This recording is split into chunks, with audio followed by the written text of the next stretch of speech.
Hello friends, मैं नीता भास्कर आप सभी लोगों का अपने यूट्यूब चैनल पर स्वागत करती हूँ और आशा करती हूँ कि आप लोग अच्छे होंगे और स्वस्थ होंगे, सुरक्षित होंगे। और फ्रेंड्स, मैं हिस्ट्री और पॉलिटी दोनों की वीडियो लगातार अपलोड कर रही हूँ और आशा करती हूँ कि आप लोगों को वीडियो पसंद आता होगा। और पसंद आए तो वीडियो को लाइक करें, कमेंट करें, शेयर जरूर करें और सब्सक्राइब जरूर कर लें, जिससे कि जब भी नई वीडियो अपलोड हो आप लोगों तक नोटिफिकेशन तुरंत पहुंच जाए। और फ्रेंड्स, आज मैंने पॉलिटिकल साइंस में जो है राज्य के तत्व लिया है, पॉलिटिकल थिंकर्स के बारे में दो वीडियो में डाल चुकी हूँ। अगर आपने पिछली वीडियो नहीं देखी है तो आप वीडियो के प्लेलिस्ट में जाएं और पिछली वीडियो दोनों देख सकते हैं। और आज ये राज्य के तत्व, राज्य के तत्व कौन कौन से हैं इसके बारे में आज हम पढ़ेंगे। तो चलिए शुरू करते हैं। मनुष्यों के किसी भी समुदाय को राज्य कहलाने के लिए इनमें चार तत्वों का होना आवश्यक है। तो आप देखिए, मनुष्य हैं, कोई भी समुदाय है, अगर राज्य कहलाना है, राज्य कहलाने के लिए इसमें चार तत्व होने आवश्यक है, यानी राज्य के चार तत्व होने चाहिए। तो कौन कौन से तत्व है? पहला जनसंख्या, ठीक है, जनसंख्या। दूसरा निश्चित भूभाग। तीसरा है संप्रभुता और सरकार। ठीक है, तो ये चार पॉइंट हैं, जो चार तत्व हैं जो राज्य के, किसी भी राज्य के लिए ये आवश्यक तत्व होते हैं। तो चलिए फ्रेंड्स, फर्स्ट पॉइंट पे आ जाते हैं। फर्स्ट पॉइंट क्या है हमारा? पहला तत्व हमारा जो है वो है जनसंख्या, यानी जनसंख्या किसी राज्य का आवश्यक तत्व है, क्योंकि मनुष्यों के अभाव में, ठीक, क्योंकि मनुष्यों के अभाव में किसी राज्य की कल्पना नहीं की जा सकती। ठीक है, जनसंख्या जो है प्रथम आवश्यक तत्व है और इसके बिना राज्य की कल्पना नहीं कर सकते हम। किसी राज्य की जनसंख्या के लिए यह जरूरी नहीं कि वह एक ही जाति, धर्म, संप्रदाय, भाषा या संस्कृति से जुड़ी हो। यानी जितनी भी जनसंख्या रहती है, जैसे अपने यहाँ भारत में ही देख लीजिए, इसमें जितनी भी जनसंख्या है सबके जाति अलग है, धर्म अलग है, संप्रदाय अलग है, भाषा अलग है, संस्कृति, सबके विचार भी अलग है। लेकिन यह जरूरी है राज्य बनाने के लिए, एक राज्य के लिए यह आवश्यक है। ठीक है, परंतु एक ही राज्य का नागरिक होने के नाते उसकी निष्ठा लेकिन सबको एक होना चाहिए। हमारे यहाँ देखिए, सभी धर्मों के लोग रहते हैं, अलग अलग जाति के लोग रहते हैं, सब तरीके के लोग रहते हैं, लेकिन क्या है कि सबका एक राज्य है, यानी भारत, और सब उसके प्रति अपनी निष्ठा रखते हैं। तो इसका मतलब है कि अगर हम किसी राज्य के नागरिक हैं तो हमारी निष्ठा एक ही होनी चाहिए। ठीक है, किसी राज्य की जनसंख्या कितनी हो इस बारे में भी सबके अलग अलग विचार हैं। किसी राज्य की जनसंख्या कितनी होनी चाहिए, यह राजनीतिक विचारकों ने अपने अपने मत दिए हैं। कोई सोचता है कि कम होनी चाहिए, कोई सोचता है अधिक होनी चाहिए। ठीक है, तो राज्य की जनसंख्या बहुत अधिक भी नहीं होनी चाहिए और बहुत कम भी नहीं होनी चाहिए। प्लेटो ने क्या कहा है? प्लेटो ने एक आदर्श राज्य की, ठीक है, प्लेटो ने एक आदर्श राज्य की जनसंख्या कितनी? 5040। और ये क्वेश्चन आया हुआ है पिछली बार, 5040 बताया है। वहीं रूसो के आदर्श राज्य की कल्पना कितनी है? इन्होंने 10,000। ठीक है, प्लेटो के आदर्श राज्य की जो है जनसंख्या कितनी है, प्लेटो ने बताई 5040, और रूसो ने कितनी बताई है आदर्श राज्य की? इन्होंने बताई है 10,000। अरस्तु का मानना था कि एक आदर्श राज्य की जनसंख्या न तो अत्यधिक होनी चाहिए और न अत्यधिक कम ही होनी चाहिए। यानी अरस्तु का मानना है कि एक आदर्श राज्य की जो जनसंख्या होती है वह बहुत ज्यादा भी नहीं होनी चाहिए और बहुत कम भी नहीं होनी चाहिए। हाँ, इतनी अवश्य होनी चाहिए कि वह आत्मनिर्भर जीवन व्यतीत कर सकते हैं। ठीक है, इतनी जरूर होनी चाहिए कि वह आत्मनिर्भर जीवन व्यतीत कर सके। उसने जनसंख्या के गुणात्मक पक्ष पर बल दिया है, यानी गुणात्मक पक्ष पर बल दिया है कि जितनी भी जनसंख्या हो आत्मनिर्भर जीवन व्यतीत कर सके और अच्छी तरीके से उनका रहन सहन हो, अच्छी तरीके से रह सके। यह गुणात्मक पक्ष पर उनके बल दिया, अच्छी शिक्षा मिले, सब कुछ ठीक हो। ठीक है, डिग्बी का कहना है कि जनसंख्या इतनी होनी चाहिए कि शासक और शासितों के मध्य वर्गांतर की रेखा स्पष्ट की जा सके। ठीक है, जनसंख्या इतनी होनी चाहिए, शासक जो होते हैं और शासित, ठीक है, शासक जो शासितों पर शासन करते हैं, तो उनके मध्य क्या होना चाहिए? उनके मध्य वर्गांतर की रेखा को स्पष्ट किया जा सके। गार्नर के अनुसार जनसंख्या इतनी ही होनी चाहिए जितनी कि राज्य के संगठन के निर्वाह के लिए आवश्यक हो। इन्होंने क्या कहा है? गार्नर ने क्या कहा है कि जनसंख्या इतनी ही होनी चाहिए कि जो राज्य के संगठन, ठीक है, संगठन के निर्वाह के लिए आवश्यक हो और वह उससे अधिक भी नहीं होनी चाहिए। इसके लिए भूभाग और राज्य के साधन अपर्याप्त हो जाएं। इतनी अधिक नहीं होनी चाहिए कि जो राज्य के साधन उपलब्ध है, जो राज्य के भूभाग निश्चित है, वो उसमें कोई प्रॉब्लम आए या उसमें कोई दिक्कत हो, या इतना नहीं होनी चाहिए जनसंख्या बहुत अधिक है, राज्य जगह तो भूभाग छोटा है और साधन अपर्याप्त हैं, जैसे जनसंख्या बहुत है, हमारे यहाँ भी बहुत है, चीन में भी बहुत है, मैनेज नहीं हो पाता है। तो इसलिए जरूरी है कि जनसंख्या उतनी ही होनी चाहिए भूभाग के अनुसार कि साधन भी पर्याप्त हो, अपर्याप्त साधन न हो, यानी सबको सब कुछ आसानी से उपलब्ध हो सके। दूसरा पॉइंट क्या है हमारा महत्वपूर्ण पॉइंट? एक हमने पढ़ लिया जनसंख्या, जनसंख्या के बारे में हमने जान लिया। अब हम दूसरा पॉइंट क्या है, ये है निश्चित भूभाग। ठीक है, क्या है ये? यह है निश्चित भूभाग। तो भूमि राज्य का दूसरा महत्वपूर्ण तत्व है। क्या है? ठीक है, भूमि जो है, भूमि जो है वो है राज्य का दूसरा, पहले जनसंख्या फिर भूमि निश्चित भूभाग।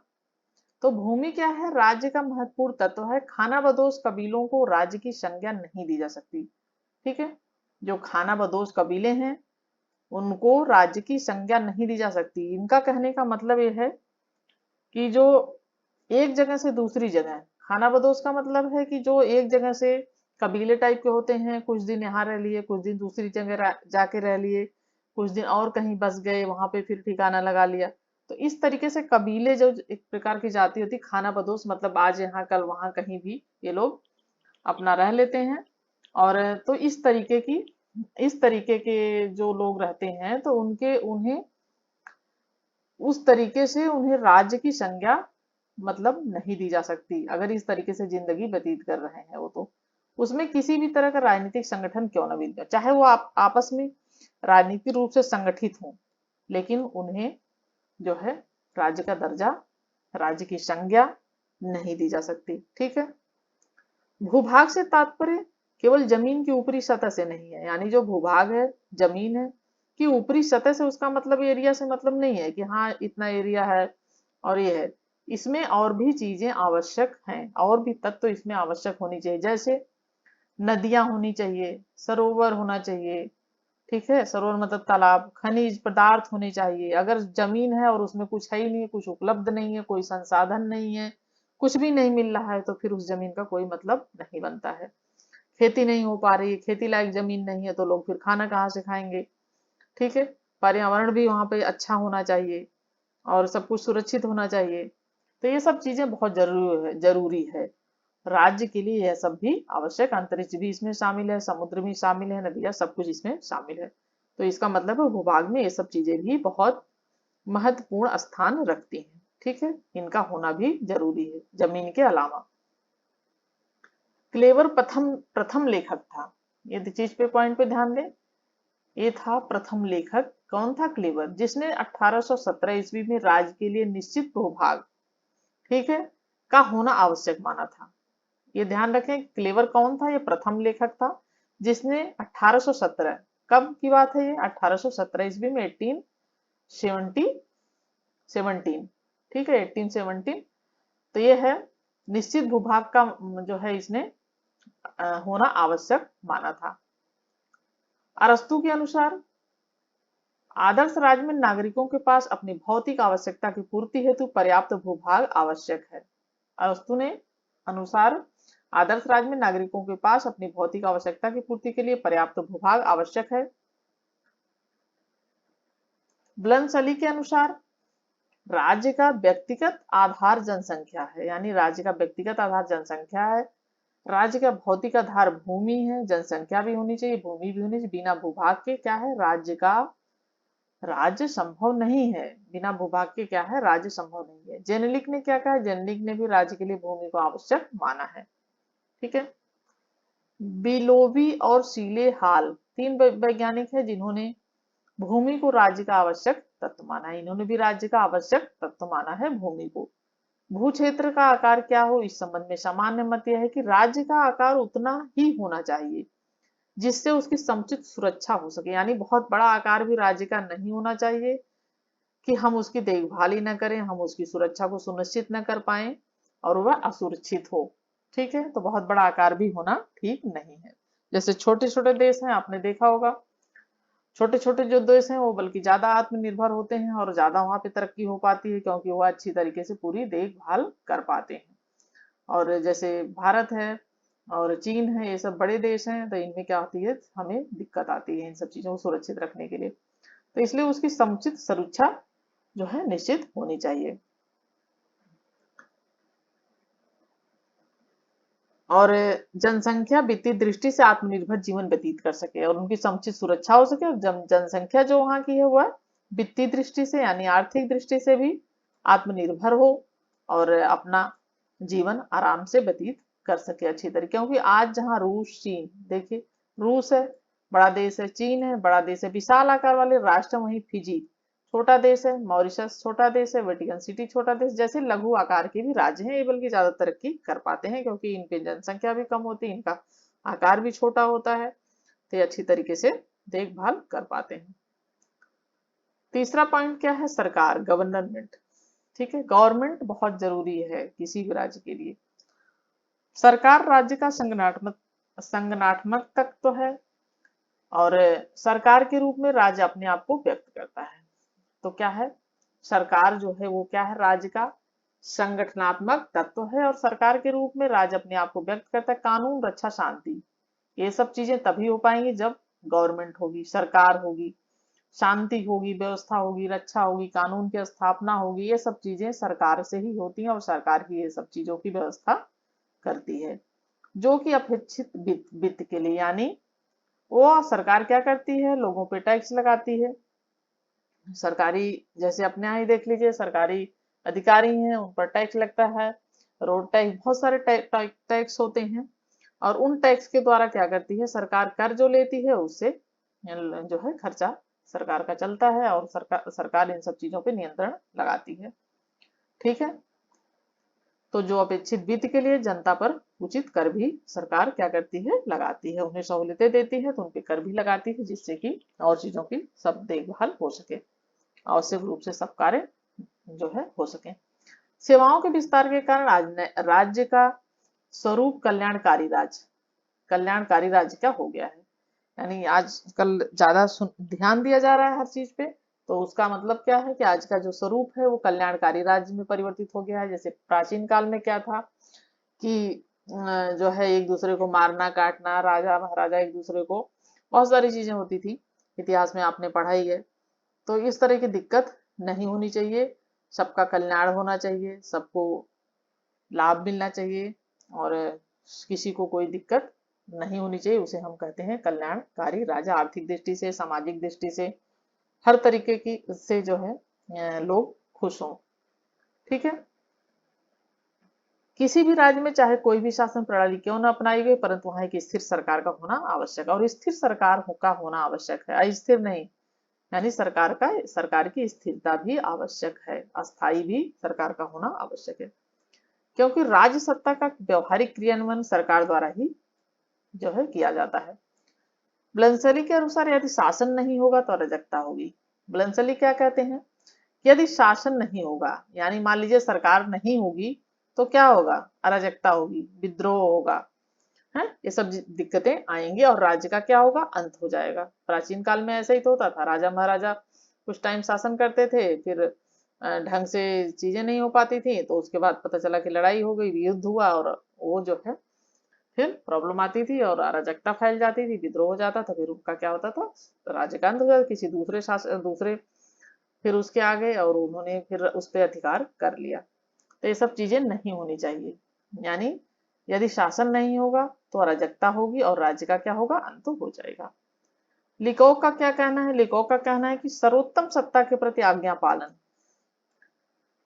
पालन अस्थायी रूप ही वह सब कुछ है जिसकी अवस्था तानाशाही अथवा आतंक का कोई भी रूप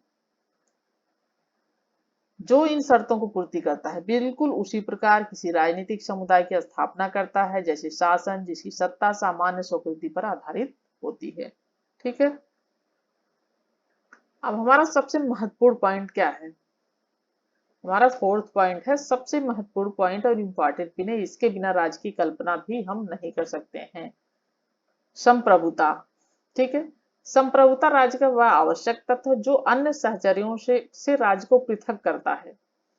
ठीक है, यह राज्य की ऐसी शक्ति है जो अपने भू क्षेत्र में अपने आदेशों और कानूनों का पालन करा सके तथा बाहर के राज्यों के साथ एक इकाई के रूप में संबंध बनाए रख सके। ठीक है, तो संप्रभुता राज्य की जो है एक सर्वोच्च इच्छा शक्ति का दूसरा नाम है। संप्रभुता क्या है?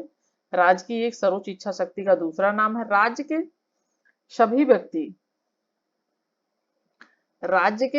व्यक्ति और संस्थाएं जो है संप्रभुता के अधीन होती हैं। यानी संप्रभुता नहीं है तो फिर राज्य नहीं है। आंतरिक संप्रभुता और बाहरी संप्रभुता दोनों ही होती हैं।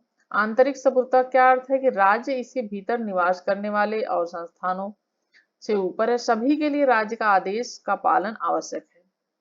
ठीक है, आंतरिक संप्रभुता का मतलब यह है कि सभी के लिए जो है राज्य के जो आदेश हैं, जो कानून है, उनका पालन करना आवश्यक है सभी के लिए। ठीक है, बाहर के राज्यों के साथ एक इकाई के रूप में संबंध बनाए, जिससे कि बाहर के जो भी राज्य हैं उनके साथ एक संबंध बनाया जा सके।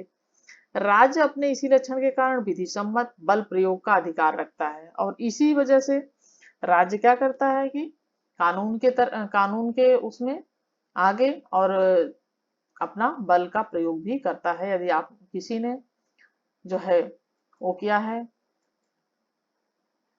किसी तरीके की कोई गलती की है, कोई कानून का उल्लंघन किया है, तो उसको राज्य क्या है कंट्रोल करता है। तो राज्य की आज्ञा का उल्लंघन करने वाला क्या होता है? दंड का भागी होता है। ठीक है, यही कारण है कि राज्य का जो उल्लंघन करता है वो क्या होता है? उसको दंड दिया जाता है। ठीक है, यदि कोई राज्य किसी राज्य के अधीन है तो वह बाहरी नियंत्रण से मुक्त नहीं है। संप्रभुता का मतलब क्या है कि अगर कोई राज्य है और वह किसी और राज्य का उस पर नियंत्रण है, किसी और राज्य का शासन है, जैसे पहले हमारे राज्य जो है इंडिया पे ब्रिटेन का शासन था, तो क्या था कि हमारा देश स्वतंत्र नहीं था, तो हमारी संप्रभुता भी नहीं थी। ठीक है, संप्रभु होने के लिए एक संप्रभु राष्ट्र के लिए स्वतंत्रता आवश्यक है। इसका एक महत्वपूर्ण भाग है स्वतंत्रता। तो किसी भी राज्य के ऊपर किसी और राज्य का नियंत्रण नहीं होना चाहिए, इसका मतलब है संप्रभुता। कोई भी निर्णय, संप्रभुता का मतलब यह है कि अपनी इच्छा से राज्य अपनी इच्छा से और अपनी सभी नीतियों को अपनी इच्छा से, अपनी ताकत से और अपने कार्यों का पालन अपने राज्य में कर सके, अपनी नीतियां बना सके और बाहरी ताकत या देश के आदर्श को स्वीकार करने के लिए वह जो है किसी बाहरी ताकत को स्वीकार करने के लिए बाध्य नहीं। यानी कोई दूसरा देश हमें कुछ दबावश हमसे नहीं करवा सकता है कि हम पे कोई दबाव से हमसे कुछ करवा ले। इसका मतलब है संप्रभुता। तो संप्रभुता नहीं है तो स्वतंत्रता नहीं, और संप्रभुता नहीं है तो राष्ट्र नहीं है। तो ये बहुत महत्वपूर्ण पॉइंट है, जो है राज्य का एक महत्वपूर्ण तत्व है संप्रभुता राज्य बनाने के लिए। ठीक है, तो राज्य का ये क्या है? आवश्यक तत्व है ये संप्रभुता। किंतु अंतरराष्ट्रीय मान्यता प्रभुसत्ता का परिणाम है, उसके अस्तित्व की जो है आवश्यक शर्त नहीं है। ठीक है, और राज्य के बाहर या अंदर कोई व्यक्ति राज्य या समुदाय के ऊपर नहीं हो सकता। ठीक है, कोई भी व्यक्ति राज्य के या समुदाय के कोई भी इसके बाहर व्यक्ति नहीं हो सकता है। ये है क्या है? एक राज्य है। तो आपने देखा राज्य के 4 महत्वपूर्ण पॉइंट मैंने बताए। आशा करती हूँ कि आप लोगों को वीडियो पसंद आया होगा, और पसंद आए तो फ्रेंड्स जरूर उसे लाइक करें, कमेंट करें, सब्सक्राइब चैनल को कर लें यदि आप नए हैं। तो नेक्स्ट वीडियो में मिलते हैं। Thank you.